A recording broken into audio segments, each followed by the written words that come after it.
नमस्कार दोस्तों, आज के हमारे इस वीडियो में हम आपके लिए एक सच्चे शिव भक्त कवि विद्यापति की कहानी लेकर आए हैं। दोस्तों, मैथिली भाषा के महाकवि विद्यापति भगवान शिव के बहुत बड़े भक्त थे। उन्होंने भगवान शिव पर अनेक गीतों की रचना की है और भगवान शिव विद्यापति की रचनाओं से प्रसन्न होकर स्वयं एक दिन अपना वेश बदलकर विद्यापति के पास चले आए और अपना नाम उगना बताया। उनसे कहने लगे, मेरा कोई नहीं है, मुझे अपने साथ रख लो, मैं आपकी सेवा कर दिया करूँगा। विद्यापति खुद बहुत गरीब थे, वो उगना को कैसे रखते, पर उगना ने जिद पकड़ ली और सिर्फ 2 वक्त की रोटी पर काम करने को तैयार हो गए। तब विद्यापति की पत्नी उन्हें रखने को तैयार हो गई। एक दिन विद्यापति राजा के दरबार में जा रहे थे, तब तेज गर्मी और धूप से विद्यापति का गला सूखने लगा, मगर आसपास दूर दूर तक कहीं जल नहीं था। तब विद्यापति ने उगना से कहा, कहीं से मेरे लिए तुम थोड़ा पानी ले आओ, नहीं तो मैं प्यास से मर जाऊंगा। उगना बने भगवान शिव को तो पता ही था कि यहाँ दूर दूर तक कहीं पानी नहीं मिलेगा। वो विद्यापति के नजरों से कुछ दूर गए और कहा, अपनी जटाएं खोलकर एक लोटा गंगाजल भरकर विद्यापति के लिए ले आए। वो शीतल जल पीते ही विद्यापति को गंगाजल का स्वाद आ गया और वो बोले, इस सुनसान स्थान पर तुम ये जल कहाँ से ले आए?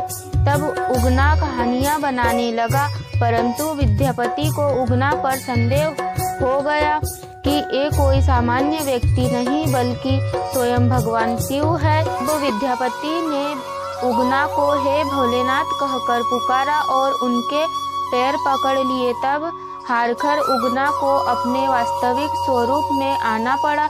विद्यापति उनके पैरों में बैठे रोने लगे, बोले, हे प्रभु, आपसे सेवा करवा कर मेरा तो जीवन ही नष्ट हो गया। शिवजी बोले, लेकिन मुझे इसमें बहुत सुख मिला। मैं तुम्हारे साथ उगना बनकर ही रहना चाहता हूँ, लेकिन मेरे वास्तविक स्वरूप का किसी को भी पता नहीं चलना चाहिए। विद्यापति को तो बिना मांगे संसार का सबसे अनमोल वरदान मिल चुका था।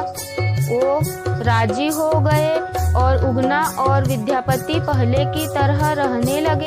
एक दिन विद्यापति की पत्नी सुशीला ने उगना को किसी गलती पर चूल्हे से लकड़ी निकालकर मारना शुरू कर दिया। उसी समय विद्यापति वहां आ गए और अचानक उनके मुंह से निकला, अरे मूर्ख, ये तुम क्या कर रही हो? ये तो साक्षात भगवान शिव है, इन्हें मार रही हो, नरक जाओगी।